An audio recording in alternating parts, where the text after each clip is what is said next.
Are you thinking about moving to San Francisco, specifically to the Inner Richmond that Time Out magazine named the 27th coolest neighborhood in the world? If you are, you've hit the right spot. On my channel, we're going to talk about real estate, but we're also going to get into the neighborhoods, see different neighborhoods so you can see what neighborhood you'd like to live in. I'll point out what's different or special about each neighborhood, and then we'll talk about different price points so you can see what fits within your budget. If this is your first time to my channel and you want to know all about life and living in San Francisco, hit that subscribe button and you'll be the first to know all about living in this great city. My name is David Mansch. I'm with David Mansch Real Estate. I'm a realtor in Northern California living in San Francisco. And if you're thinking about moving to San Francisco because you need to relocate, or you just love the city, or you want to relocate within the city, I'd really love to hear from you. All my contact information is in the description, and hit me up, and I'd love to make you move to San Francisco a smooth and great transition.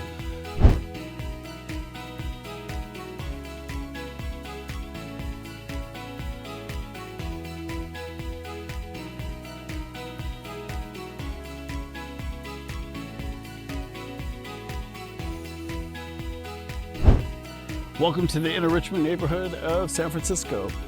The Inner Richmond is a part of the Richmond neighborhood. The Richmond neighborhood there's the inner, the central, and outer Richmond. Inner starts by the Golden Gate Park, where Golden Gate Park starts, and the Richmond goes all the way down to the ocean. This is the Inner Richmond.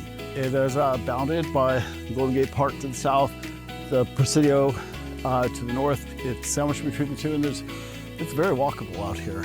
In 1917, this was the Presidio district, and in 2009, San Francisco decided to give it its own neighborhood, which is the Richmond. Back in the day, 1800s, this was the outside lands. It became the Western Addition, and that's when they started developing it pretty much in the early 1900s. So, all the houses out here they're recent, they're after 1900, and that's why a lot of them are Edwardian style, because the Edwardian style came into fashion in about 1901. So this is what they built out here. It's a very family-friendly neighborhood, and Time Out magazine called it 27th coolest neighborhood in the world. If you like it, I guess maybe it would be cool, but I don't know. I don't really see it. I find it to be a little bit more commercial. The streets are really wide, and it always seems like there's so much business going on here. There's lots of restaurants, lots of shops, things like that. And it's really kind of hard to get away from the commercial feel of it. Although you have really beautiful houses like these here, but they're right just down the street here from a very busy street. Let's talk about prices. The median home price in the Inner Richmond is just over $2.4 million. That's the median price. The median price of a condo or TIC here is $1.4 million. It's kind of pricey. And for me, I think it's a little bit too much for the neighborhood feel for me. If you go across Golden Gate Park, you have the Inner Sunset, and the Inner Sunset, the median price of a home there is just over $1.9 million. So you get a better deal there. I think it has a better feel to it. Outer Richmond, which is out by the ocean, the median price of a home out there is $1.8 million. It's a little further out, yeah, but it has, for me, it's a better vibe. And I think for me, it's also cooler. The walkability score in the Inner Richmond is a 95. The transit score is a 70. I think the transit should be higher because there are so many buses out here. You don't have the metro out here. That's going to be on the other side of Golden Gate Park, and that goes through the Inner Sunset and down through the Sunset to the ocean. But there's a lot of transit out here. So it's easy to get in and out here, but a lot of people do actually do a lot of driving here, and you're going to find garages on almost all the properties here. The Inner Richmond isn't very touristy at all. You don't see a lot of tourists out here, and it's very diverse culturally. It's very, very diverse, and it's close once again to the urban hikes at Golden Gate Park or over at the Presidio as well. They have a great Sunday farmers market out here that goes on, of course, every Sunday, and there's a lot of restaurants. There's a lot of little shops. And so there's lots of places to get things to eat here. Tons of coffee shops as well. Without San Francisco, there's tons of coffee shops everywhere. Overall, it's a very safe neighborhood and it's very, very family friendly. There's not a lot of nightlife that goes on out here. So it's, once again, it's very family friendly. But is it cool? I don't know. I don't personally come out here much. It is a destination for me for restaurants. There's other neighborhoods and other places that I like better. But Time Out Magazine, they said it was the 27th coolest neighborhood in the world. I think San Francisco has many other cool neighborhoods, my opinion. So let's talk about weather. The Inner Richmond is pretty much like the rest of the Richmond district, Sunset district, all the areas in the Western Addition. It's hit and miss. Today is kind of a hit and miss day as well. It's usually going to be somewhat foggy. Like I said, it could be hit and miss, it could be sunny or not, and a little bit of windy. So if you look today, if you look up here, we still have a lot of fog, a lot of the marine layers still coming in. So 1 minute, it could be sunny and warm, and the next minute, I wish I would have brought something to layer up with. So it's not as sunny as the other neighborhoods in San Francisco on the eastern side of the city, but it's not bad. As I said, it's hit and miss. So today, we're getting some hit and some miss, but overall it's still good and not bad for summer. So that I can be out here in a t-shirt, it's not bad. So that's our weather out in Inner Richmond. Property we're going to look at next is a TIC, Tenants in Common property. It's 10 units in one building. It's this building right here, across from me over here. And it is a 3-bedroom, 2-bath, 1,097 square feet.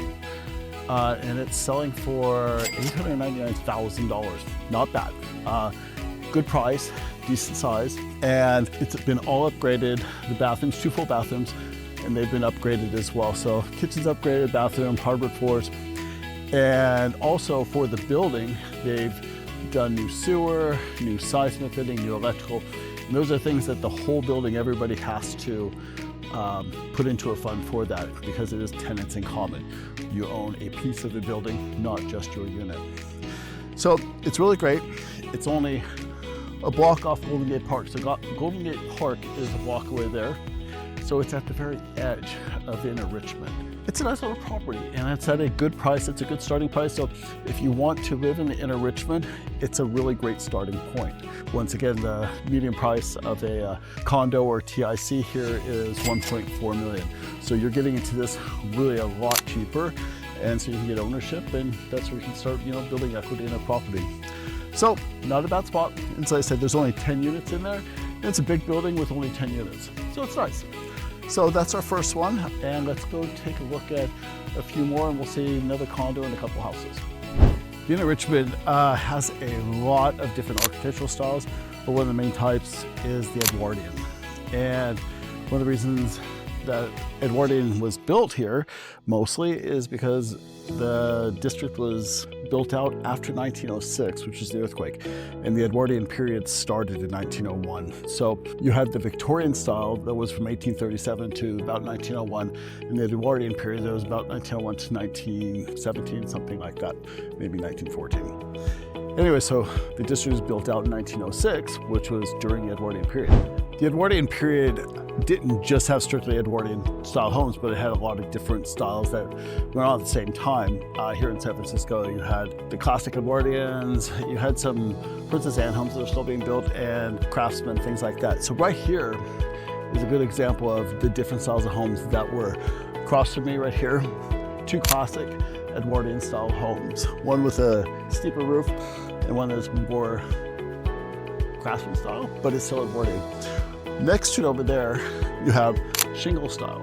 And shingle style became really big in the early 1900s as well. And then you also have it behind me right here. That's an Edwardian home that's shingle style. So you have a lot of different architectural styles that were built during this time out here. And the Inner Richmond has a lot of different styles. You can also find marina style homes out here, a lot of craftsmen, but you're going to see it here. It's really kind of amazing. So you just have these right here. And it's all just different styles of Edwardian and built during the Edwardian period.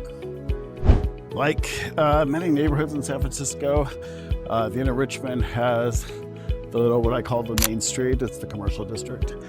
And this is a very big one here. Actually, it's on Clement Street. There's actually two of them. There's another one over on Balboa, but this one on Clement Street has a lot. As you can see it all behind me here, one on behind me over here, and there's another block down there, and another 2 blocks that way. There's a lot of shops. There's a great little record store here. A lot of restaurants. There's a lot of people who come here for the restaurants. I'm not one of them. I've never actually come to the Inner Richmond to go out to eat. There's other neighborhoods that I'm willing to go to. I go to Coal Valley, I'll go to Noe, I'll go to Bernal Heights, but the Inner Richmond's never been one for me. So, you know, the magazine article that talks about how cool it is here, I guess it's for some people. For me, it's just never been on my radar. But there are people who do love it, and there's restaurants here that are great. It's a little produce shop right here. So there's a lot out here. There is a lot out here. And this is the main street for Inner Richmond. There's a lot here. And you can come out and walk and do a lot here. But over here, flower shop right over here, there's a lot. Anyways, that's the main street for Inner Richmond. Next home we're taking a look at is a single-family residence, an Italianist style home. Back behind me over here. It's built in 2010. It's 3-bedroom, 3-bath, and it's listed at $1,950,000. Lower than the median price for the Inner Richmond. That's about $1,167 a square foot. It's 1,670 square feet. Once again, it's newer build. It's 14 years old, so it does have more updates than a lot of the homes that are here. It's been remodeled. So, but it's right here. It's on a busy street, and it's right near Geary Boulevard, which is also a very busy street. So that may be part of the reason why it is under the median selling price. Being in a busy area, it's very busy right here. It truly is. So, but it does have a garage. Garages are needed out here in the Richmond. It's very car friendly out here. So let's go take a look at the next house. Right across the street here is a really nice single family residence here in the Inner Richmond. It is a 5-bedroom, 3-bath, 1,980 square feet. It is listed for $2,795,000. Yes, it's higher than the median price here, but it's also been all updated. There's 4 bedrooms upstairs, and then on the lower level, there's a 1-bedroom, 1-bath that you can use for in-law quarters, something like that. It's a little close to the business district over here, a couple blocks, so that's walkable. And then down here is Golden Gate Park, 2 blocks away as well. And the Conservatory of Flowers is just inside the park there. So you can, nice little walking. So it's a nice little home. Like I said, it's a little pricey, but then Inner Richmond is a little pricey. A little pricey for me. I think there's other districts that I think are better, that are less expensive, and that are actually close by as well. So anyways, single family residence. Nice. The other homes here are also single family. Some of the homes are updated and some of them kind of need some updating. So that's our third home. So I have to be honest, I wonder why the Inner Richmond has a higher median home and condo price than the other 2 parts of the Richmond district, or even like the Sunset, which is on the other side of Golden Gate Park. And perhaps this is just spitballing here, but it could be because it's closer to Presidio Heights and even Pacific Heights. It's the closest neighborhood out of these 6 neighborhoods to it. And that's where the homes start getting really, really expensive. So perhaps, as I said, I'm not sure why else. I don't think that the homes here are in any better shape or that they are any better. So just supposing. So we're coming up to a condo that's right at the edge of the Inner Richmond. It is right here. It's a 3-bedroom, 2-bath. It's 1,996 square feet, built in 1913. It is listed for $1,599,000, which is just above the median condo price in the Inner Richmond. It's all updated kitchen, stainless steel appliances. It has a garden in the back. It has parking there. So it has been updated, especially for this older home here. And it has, right here, it's at the edge here. So you have this little green belt that's right here. And then on the other side of the street that's back there goes to Central Richmond. So it's a nice little condo, and all of these you can see have been updated in a nice area. If you like it, there's a little elementary school there. If you have kids, it's great. If not, it could be a little kid-centric here, but once again, it's a very family-friendly neighborhood here. And the schools here in Inner Richmond are really good schools. So it's a nice condo that's up there. It's, like I said, nice garden in the back, and it's quiet. It's quiet here, except for the little loud on the street that's over there, but other than that, it's not bad. So, condo price, not bad. If you want to see how cool the Inner Richmond district is, I'd love to hear from you, and I'd love to show you more of it. It is a great little neighborhood, but cool is everybody's opinion. So hit me up, and I'll show you how cool it is out here. Thanks for watching.